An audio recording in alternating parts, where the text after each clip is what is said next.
Book Review Dynasties of Devotion, all about forgotten whispers beneath temple spires. When we visit a grand Hindu temple, most of us do the predictable: we marvel, we click pictures, we leave. But author Deepa Mand Likes book, Dynasties of Devotion, urges us to pause, dig deeper and listen to the whispers of stone, chisel, and myth. Because behind every towering gopuram and intricate carving lies a saga of devotion, not just to the divine, but to the art, architecture, and empire. In this beautifully written travel history hybrid book, Deepa Mandlik retraces her family's footsteps through 7 iconic temples: Ellora's Kailasa Temple, Tanjavor's Brihadiswara, Airavitesvara, Chinnakeshvara, Padmanabhaswamy, and Cambodia's Angkor Wat and Bayon. Mand Likes book takes us through lessons that integrate history and architecture, but more than that, weaves heart into stone, tracing dynasties, decoding sculptures, and listening for forgotten whispers beneath temple spires. The book is not a dry archaeological log. It's a storytelling feast, rich in legend, behind-the-scenes stories, and civilizational exchange. When you walk through the ancient corridors of Hindu temples in Cambodia or South India, the intricate carvings of deities, the echo of chants long silenced, and the sheer audacity of stone carvings make you wonder, how did Hinduism travel this far? What winds carried these gods across oceans and dynasties? Most temples are known for their presiding deity, but the author refreshingly turns the spotlight on the remarkable rulers who shaped them: the Cholas, Hoysalas, Cheras, Rashtrakutas, and Khmers. Their architectural visions were not mere constructions but cosmic declarations, each temple a testament to power, piety, and profound cultural exchange. I particularly enjoyed the chapter on the Brihadiswara temple. Mandlik takes you to the court of Rajaraja Chola, where a group of seafaring traders return from Cambodia after a profitable trip. The merchants complain about being robbed by the navy of the Cheras of Kerala and presented the king with a golden miniature replica of a Hindu temple built in Cambodia and sang its praises. Rajaraja had been thinking of making a grand temple, and seeing the miniature stirs something deep inside him.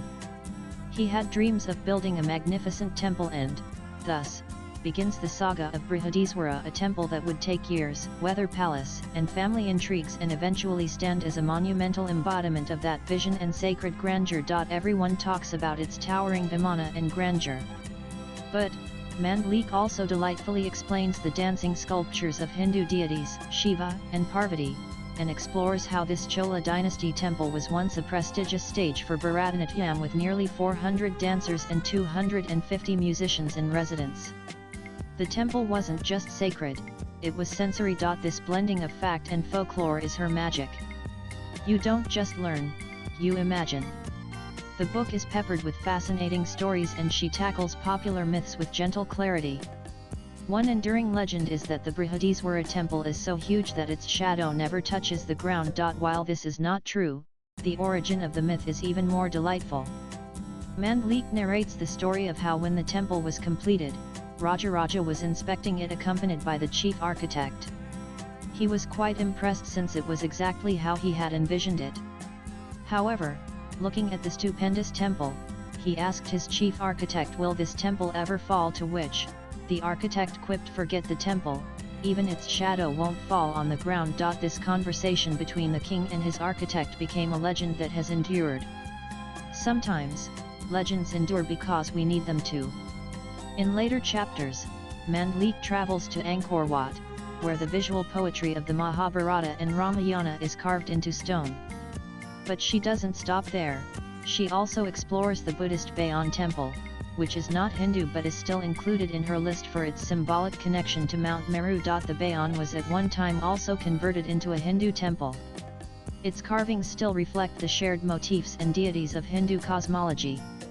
On a side note, Meru in Sanskrit means high, and the Sumeru throne is a common feature in Chinese pagodas. Mahameru, the sacred 5-peaked mountain, is central to Hindu, Jain, and Buddhist cosmologies, and is imagined as the axis of the universe, the abode of Brahma and the celestial realm.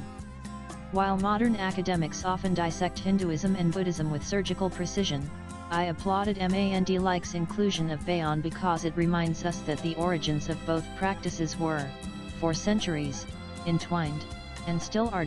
Coming back to the book, it has been written with affection, not abstraction. It preserves the BAV, the emotion of faith, while offering rich historical and architectural context and massive amounts of data. The anecdotes are compelling, the research strong, and the writing warm and accessible.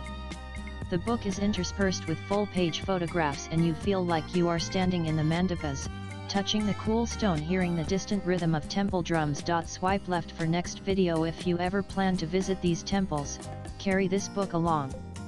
It is better than any guidebook. Even if you're not planning a trip anytime soon, read it anyway.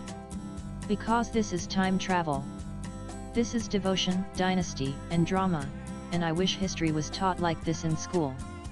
When you finish the book, I guarantee goosebumps and a warm feeling at the sheer magnificence of the architecture and the wonder that was Bharat. The writer is a lawyer, author, and founder of Yoga Smith, whose next book, Dharma Ecology of Bishnoi Warriors, will be out in July. Views expressed in the above piece are personal and solely those of the authors. They do not necessarily reflect NEWS18's views. Latest blogs.